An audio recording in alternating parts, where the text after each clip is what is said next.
రాగి పిండితో సర్వపిండి ఎలా తయారు చేసుకోవాలో చూద్దామా. కడాయిలోకి కొంచెం నూనె కానీ నెయ్యి కానీ తీసుకోండి.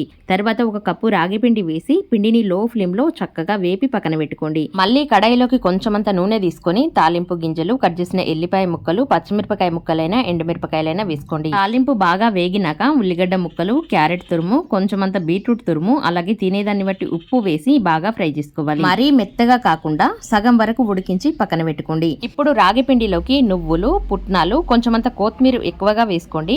అలాగే ఉడికించి పెట్టిన కూరతో పాటు కళ్యామాకు వేసి ఒకసారి పిండిని మొత్తం అంతా చక్కగా కలిసేంత వరకు బాగా కలిపి తీసుకోండి. తర్వాత పిండి పైన కొంచెం కొంచెంగా నీళ్లు చల్లుకుంటూ మరీ గట్టిగా కాకుండా ఇలాగ కొంచెం అంతా జారుగా కలుపుకోండి. ఇప్పుడు మీకు నచ్చిన సైజులో ముద్దలుగా చేసుకోండి. తర్వాత కడాయిలో కొంచెమంత నూనె వేసి పలసగా ఒత్తి తీసుకోండి. అలాగే మీకు ఈ వీడియో నచ్చినట్టయితే వీడియోకి లైక్ వేసి మరిన్ని వీడియోస్ కోసం మన ఛానల్ ని సబ్స్క్రైబ్ చేసుకోండి. మన ఛానల్ పేరు ఏకే సరితా కుక్స్.